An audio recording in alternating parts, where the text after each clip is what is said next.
speech of the morning, I would like to invite Dr. Sajan Shiva up on the stage.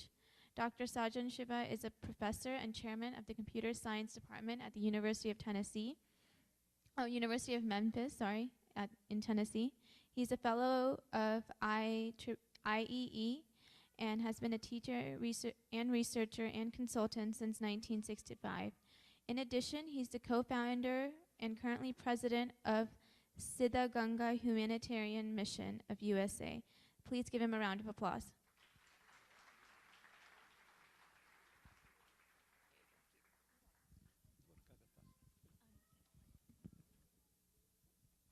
ಪೂಜ್ಯ ಸ್ವಾಮೀಜಿಯವರೇ, friends, ನಮಸ್ಕಾರ. ನಾನು ಮಹೇಶ್ ಅವ್ರನ್ನ ವಿಟ್ಲಮೂರ್ತಿ ಅವ್ರನ್ನ ಕೇಳಿದ ಮೇಲೆ ನಾನು ಮಾತಾಡೋದೇ ಬೇಡ ಅನ್ನಿಸ್ತಾ ಇದೆ.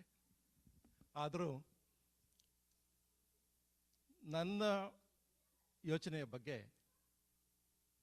I would like to share few thoughts.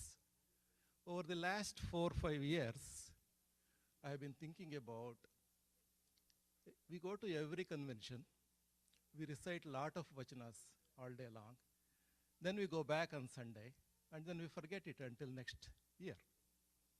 And our children and our youth are asking, why should we learn?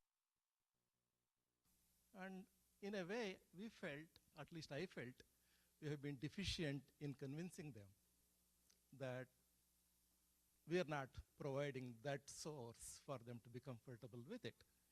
So in that context, I decided maybe we'll start translating some vachanas in the view of how can each vachana provide a context to my life here today. I know vachanakaras formulated them, they used their extensive experience, anubhava, and their extensive thinking, anubhava, they put them together to create all these vachanas. So how are they pertinent to us in this century, although they were formulated in the 12th century? Obviously the answer is yes. The question is, how can we adopt them to what we are doing here? So to think about it, what is a very, very basic concept of Virashaivism, if you really think about it? It is what we call Shakti Vaisishtya, Shakti Dvaitya, wherein we think that we are all simply sparks of that Paramatma. Each Jivatma, each Pranalinga, if you want to call it, is really a spark of Linga, whom we call Shiva, that is the ultimate force. If that is the case, like this morning Swamiji mentioned, that when the child is about to be born in the 8th month or so, we invite a guru, and guru gives a diksha for that child to be born. That means the child who is born is a pure individual at that time. But what happens? Over the years, this individual goes through all sorts of experiences, and he collects all sorts of positive, negative things that tinge him, and he becomes an impure individual once again.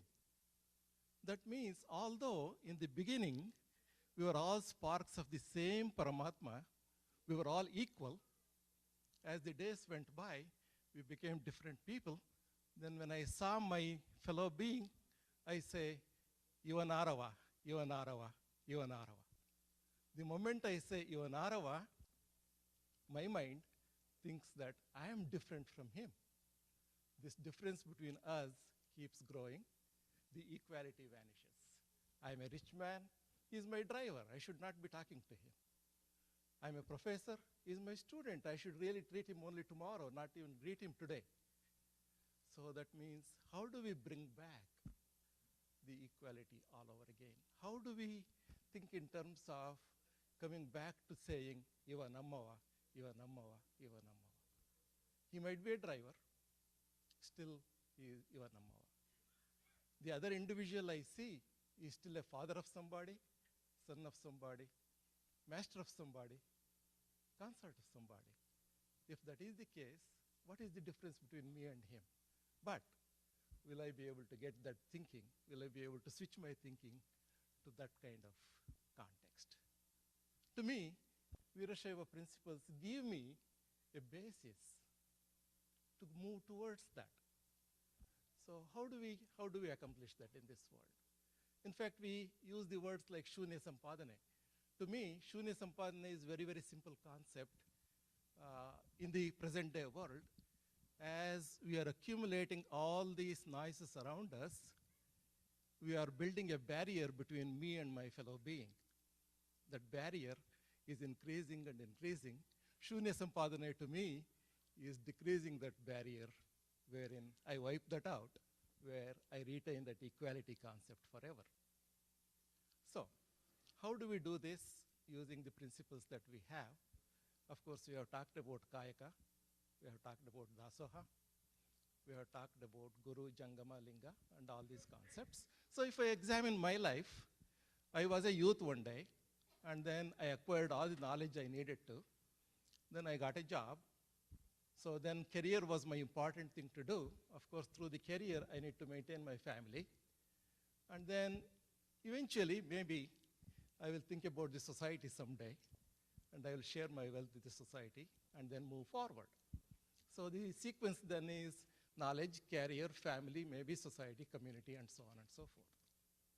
But if you look at what Vachanas are preaching us, they say, really all this has to be in you from day one. They are not a sequential type of things. Think in terms of Kayakave Kailasa.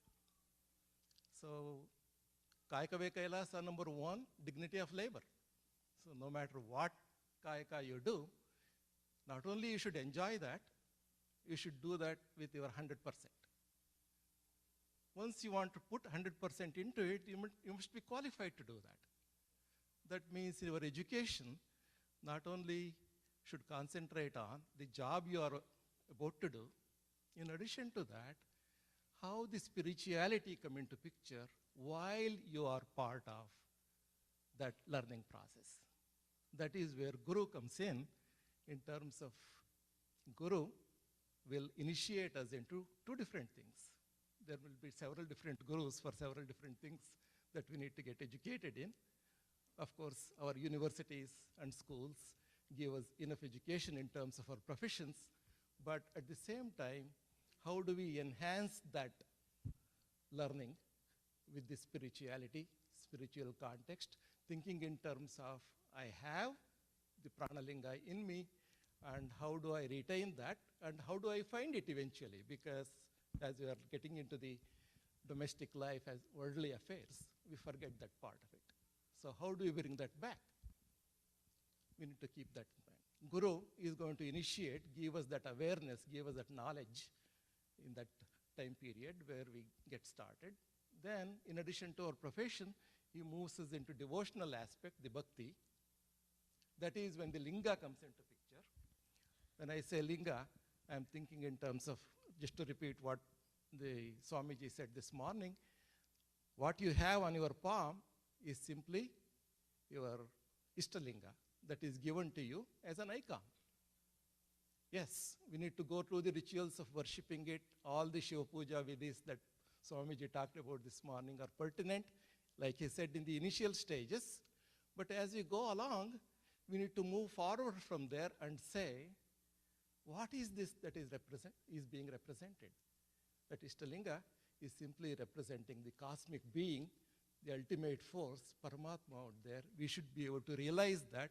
To be able to see that, we need to be able to see past the rituals that we are thinking about. Then, as we grow, as we acquire wealth, the biggest concept is dasoha. Dasoha is typically termed as giving. To me, dasoha is not giving.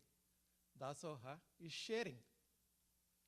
There is tanu dasoha, there is mana dasoha, there is dhana dasoha. Dhana dasoha is easy to do because if we have money, we can give it away. But can we share our physical body in terms of helping those who are in need, like making that individual carry the stick from, instead of his wife, he is carrying it, those kind of things. Tanu dasoha. Gnana dasoha. Can we give knowledge to other people, our community, so that they come out of their ignorance and come to forefront of life. So we need to do Tanu, Mana, Dana, Dasoha, share it without any thinking that I did it. So that is what Basava principles, Sharana principles teach us. And I talked about Guru, Jangama, Linga. Those three concepts go very well with all this life cycle that I just mentioned. Guru, Gnana, awareness. Linga, Bhakti, devotion. Jangama, Jangama is considered as someone who just wanders around. And actually what Jangama is, he is the realized soul. And he has taken as his prime responsibility to go out and initiate similar thinking, similar feeling, similar awareness among everyone in the community. Vairagya is his trademark. So Gnana, Bhakti, Vairagya, those three things should be imparted into our lives here so that we can become that rounded individual. And that is what we need to be talking about in terms of how Virashaivism gives a value to our life over here. Just for a second, think in terms of what Jainism did, what Buddhism did, versus what Virashaivism has done. I do not want to really compare the religions or ways of life. In the other two, renunciation was the main thing. They said, give up the world, just get on with other thoughts. Whereas our Sharanas said, you are in here. This is your life. There is no way out of it. But while you are here, how do you make this into a serene spiritual life? How do you be your Namava, your Namava, your Namava forever and achieve the concept of self-realization eventually? In that sense, our Sharana principles are very good in terms of modern day life, where we have a life to live. We really think in terms of other worlds, and they already said that in 12th century. Devaloka Martiloka Berilla Kanira, wherever we are, is the world that is in there, and we have to live here. If so, let us make the best out of it.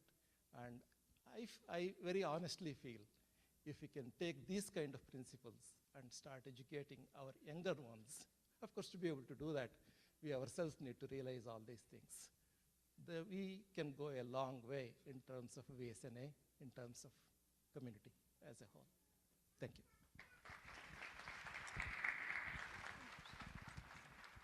I'd like to invite Vijay Patil on the stage, please.